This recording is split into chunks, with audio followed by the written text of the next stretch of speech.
السلام عليكم ورحمة الله تعالى وبركاته. مرحبا بكم معايا في قناة مطبخ أم فاتي مع وصفة جديدة وفيديو جديد. الفيديو اليوم هو عبارة عن رغيفات كيجيو رائعين بطريقة اللي سهلة وسريعة، كيوجدوا دغيا بحشوة اللي رائعة اقتصادية. نتمنى أنهم ينالوا الإعجاب ديالكم وندوزو باش نشوفوا المقادير وطريقة التحضير.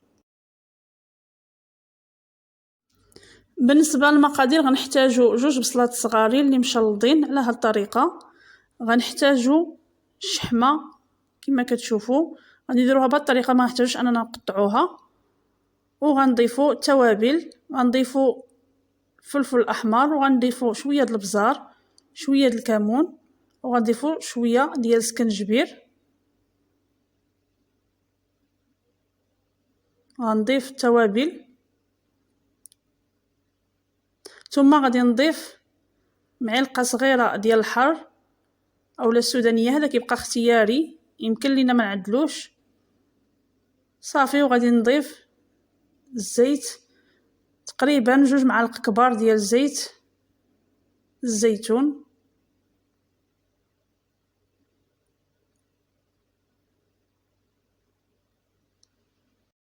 غنضيف كذلك معلقه ديال الملح، وغادي ندير كلشي فوق نار مهيله. غادي نخلي البصله ديالي تطلق الماء ديالها وتطلق لي ديك الشحمه، ما غنضيف لا ما لا والو صافي. ومن بعد غادي نخليها حتى تدفى وعاد غنبدا نخدم بها.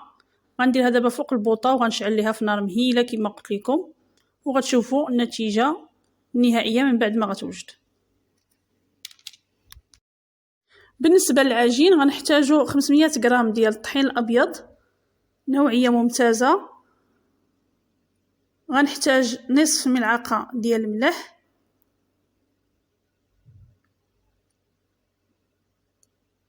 وغنحتاج راس معلقه ديال الخميره المعجونه. غادي نجمع العجينه ديالي بالماء. بالنسبه للماء ما نحتاجوش انه يكون دافي، يعني واخا يكون غير مضروب، يعني غادي نجمعو به العجينه. بالنسبه للعجينه ديالنا تكون ماشي قاصحه وما تكونش كتلصق في اليد.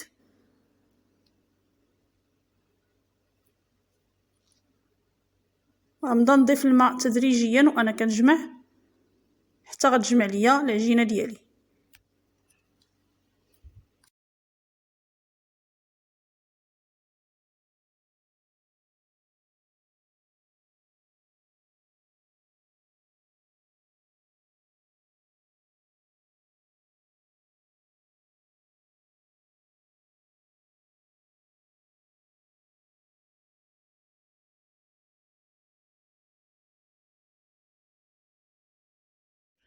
من بعد ما غنجمع العجينه ديالي كما كتشوفوا، العجينه كما قلت لكم كتكون رطبه وما كتلصقش في اليد كما كتشوفوا، كتجي رطبه.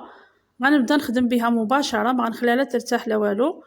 مباشره غادي ندير كرات على هذا الشكل اللي يكونوا بحجم كبير. انا قسمت العجينه على 4 الكرات.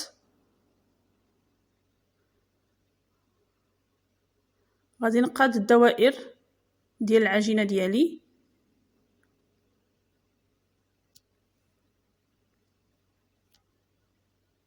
غنحاول انني نديرهم يكونوا متساويين.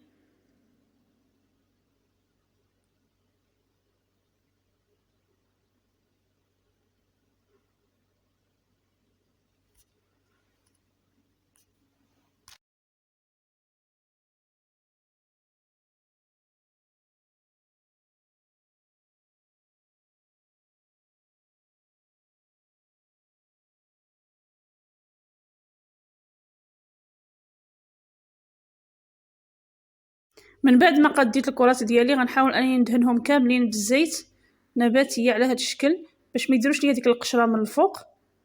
وغادي نخليهم يرتاحوا مده ربع ساعه غير باش كتطلق ليا العجينه ديالي وكتجيني سهله في الخدمه. من بعد ما ارتاحت العجينه غادي ناخذ الكره الاولى وغنحاول انني نبسطها على هذا الشكل. نطلق الكره ديالي حتى تجي رقيقه.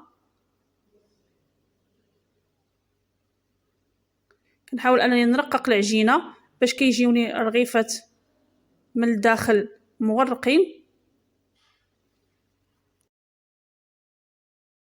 كما كتشوفوا معايا ها هي العجينه ديالي من بعد ما طلقتها كامله على هذا الشكل. كما كتشوفوا راه كتبقى تبان لي رخامه من التحت، يعني كتكون الورقه ديالي رقيقه. غادي نجيب الحشوه من بعد ما دفات ليا، ما بقاتش سخونه بزاف، ضروري اننا نخليوها حتى تبرد، وغنبدا نوزعها على هاد الطريقه. غنوزع على العجينه ديالي كامله.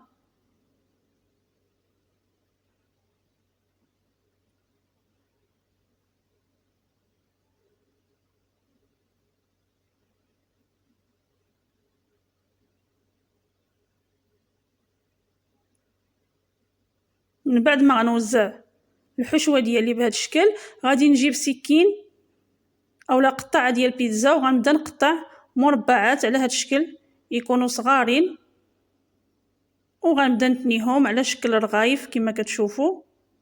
نحاول انني نضيف شويه الحشوه وغنتني على هذا الشكل. غنستمر بنفس الطريقه، غادي نكمل الرغايف ديالي كاملين على هذا الشكل غنتنيهم. الحقيقه هذه الطريقه كتجي سهله، كنقدروا نوجدوا كميه اللي هي كبيره بطريقه بسيطه وفي وقت وجيز. صافي غنستمر بهذه الطريقه حتى غادي نكمل الكميه ديالي كامله.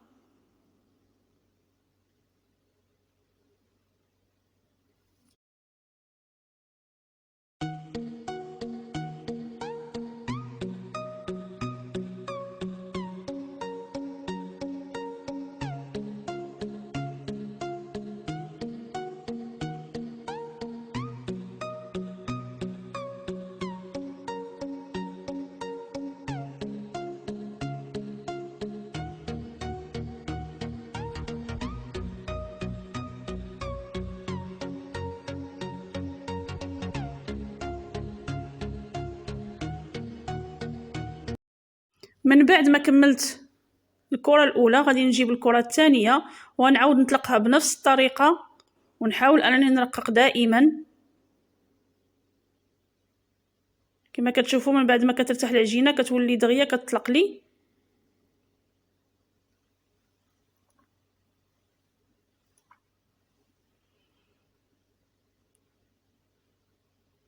من بعد ما طلقتها غادي نعاود نفس الطريقة وغادي نضيف الحشوه ديالي، غير هاد المره ما غنكثرش الحشوه بزاف، غنعاود نقطعهم على نفس الشكل،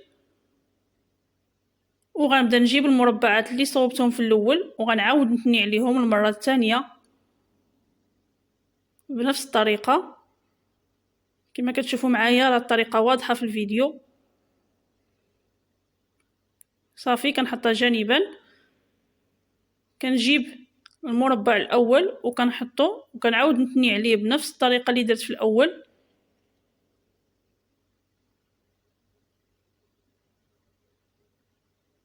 كما شفتوا راه طريقه سهله ومفهومه، وكنقدروا نوجدوا كميه اللي هي كبيره. في الحقيقه هاد الرغيفات كيجيو رائعين، كيجيو مورقين وخفاف. كما كتشوفوا انا غنستمر بهذه الطريقه حتى غادي نكملهم كاملين، وغادي تشوفوهم من بعد ما غنكمل الكميه ديالي كامله. من بعد ما كملت الرغيفات ديالي كاملين كنجيب لاطه اللي كندهنها بشويه الزيت كما كتشوفوا، كنستف فيها الرغيفات ديالي، كنحاول انني نضغط عليهم غير شويه، ما كنضغطش عليهم بزاف، وكندخلهم الفران على درجه حراره 180 درجه. كنديرهم الفوق، كندير العافيه ديالهم من التحت، كنشعل لهم من التحت حتى كيتنفخوا لي، وعاد كنهبطهم وكنشعل عليهم العافيه من الفوق حتى كيتحمروا.